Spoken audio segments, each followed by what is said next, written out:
what wasn't on the list, but is one of the hottest books of the week, of course, is, of course, Teenage Mutant Ninja Turtles number 95. And why is this even important, Jack? Well, first off, guys, we're going to get into some spoilers here, so I'm going to put this out right now. But this is a issue I pre-ordered because, you guys know if you watch this show, I'm a big IDW guy. I'm a big fan of these kind of cartoon properties, these television properties. I think that they are the next to boom in the market. I think that all of these problems that people complain about with Marvel and DC don't exist with these properties. They're low print runs. They're not cash grabs. They're quality stories and quality art. And in this issue, I think it's the second issue leading up into the issue number 100, the City at War story. And if you've been following this story, it's all about kind of Splinter getting to a point where he's kind of reached his breaking point. And there's some tension in the Turtles about the way he's going about it. And he has leaned more and more heavily on his number 2. There's a character named Jenica. Jenica is a former Foot Clan soldier who has kind of joined the ranks with the Turtles. And in this issue, we see her get stabbed, and she's dying. And she's given a blood transfusion from Leonardo, which causes her, in the very last page, to turn into a turtle. And so it appears that we may have a 5th Teenage Mutant Ninja Turtle and the first female Teenage Mutant Ninja Turtle in comics. Yes, there was one in that terrible TV show, but we're not going to bring that up and talk about that because it's irrelevant. But this is the first appearance, or at least a cameo, of Jenica, a.k.a. Jenny, as the 5th turtle. Now, it's important to note, I got a back issue bolo here for you guys. She did first appear in issue 51 of the series, which is the issue that kind of came after that huge landmark 50th issue, and I think got slept on. If you look, those artist 1 in 10 variants are nowhere to be found. So be on the lookout for issue 51. Cover A. Cover B is a blank variant. It's an artist-proof blank variant. And I haven't seen any of those in the market. And there's also a convention variant, I believe Rhode Island Comic Con. So I definitely want to point that out. Because when we talk about the money, if you guys aren't familiar with what these books are going for, then you're going to be kind of stunned. Many of you know it's kind of been a talk of today. If you follow us on Instagram, I put a post up highlighting it. Our Facebook has been littered with comments. But people are excited about this. News broke on a lot of websites, comicbook.com, Newsarama. They're talking about this. So I don't feel like I'm spoiling anything for you guys because it's all over the internet. But people are hyped about this. There is some momentum building. We are seeing cover A and cover B go for about $30 each. And we're talking a day after release day, you're going for almost 10 times cover price. The 1 in 10 variant is going over $100. We're seeing people's asking prices reach as high as $250. And I've heard people say that it has 1,000. The Ninja Turtle average print run is about 10,000. So there's about 1,000 1 in 10s. Guys, that's not even true, because you have to order 10 copies to get a 1 in 10. You know how many stores don't order 10 copies of Ninja Turtles? You know how many stores exist out there that are ordering 3 and 5 copies? So they're only producing 1 in 10s to match the orders, and the orders, they're not like that. So that's why you're seeing this book dry up and disappear. I think that this is a book that could have some staying power. Some of the haters are trying to say, oh, they'll undo it, and they may. I gotta caution you, they may. This story is really just getting started leading up to issue number 100. But I'm an advocate of this one, not for a long-term play, but this is just a great book to make some money on right now. Yeah. If you were able to get in on this book, if you were able to buy this thing, shout out to our Patreons. I'm going to be getting more involved in our Patreon. I definitely want to be more heavily throwing you guys bolos, but I hit Brian with a bolo yesterday for Patreon only. So you guys had the link to buy these things at cover price, when they were still available from IDW.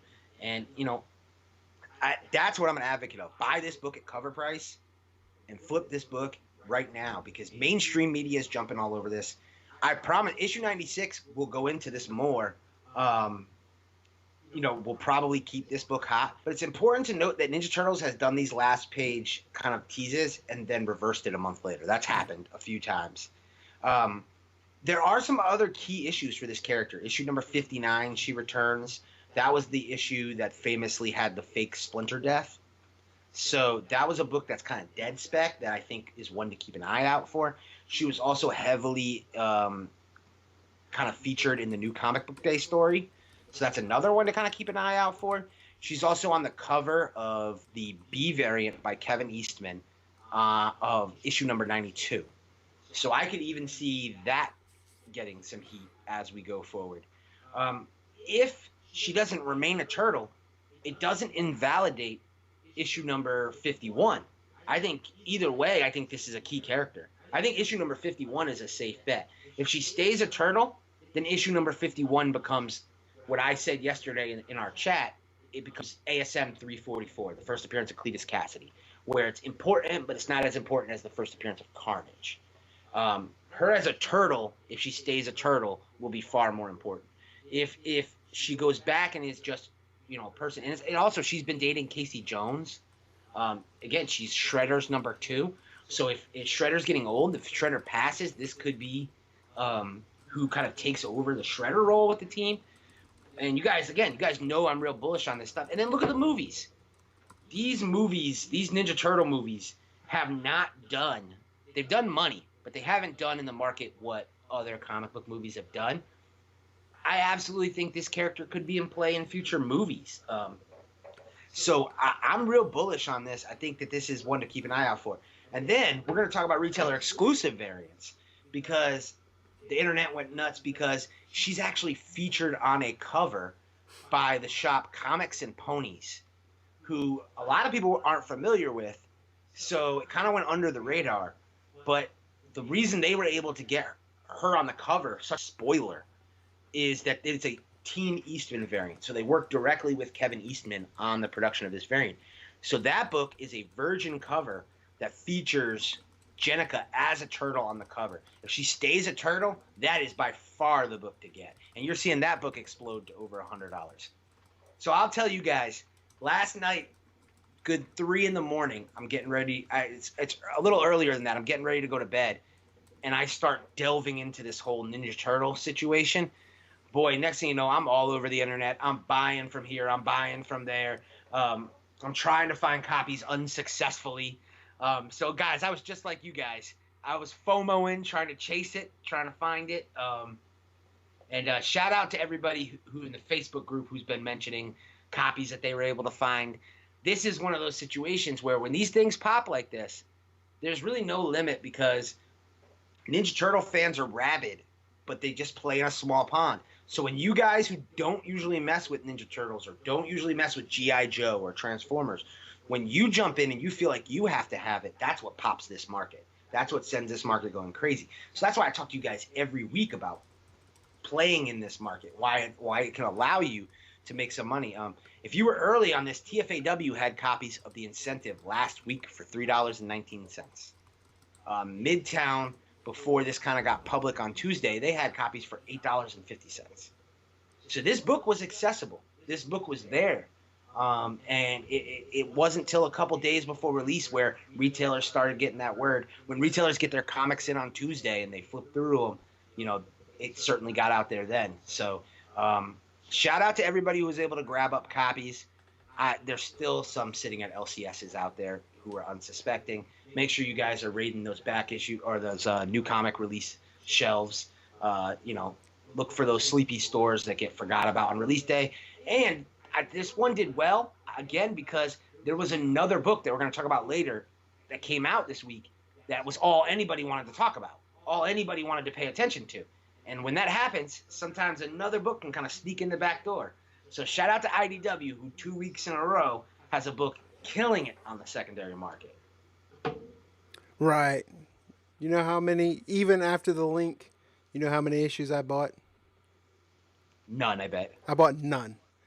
Because this is just one. I always say, buy what I like. I like turtles, but I don't like, and I'll probably miss out. Who knows what this book will do? But this is one of those books that I saw everyone going after, and it just didn't. I didn't get the spoiler, the Peter tingle. Yeah. But see, and see, for me, this is my wheelhouse. So I was full tingle. Yeah. I was full tingle last night on this one, or all day yesterday. So yeah, I mean, kudos, and like I said, he got the link. We put it on Patreon for people to buy it right from IDW. People were buying it, and I noticed it sold out. I had one in my cart, and then I was like, it's just not. I didn't have that feeling for it, so I might miss out, but I have no regrets. But kudos to people that are buying it, making money on it, and I hope the book does well for them. I set this one out.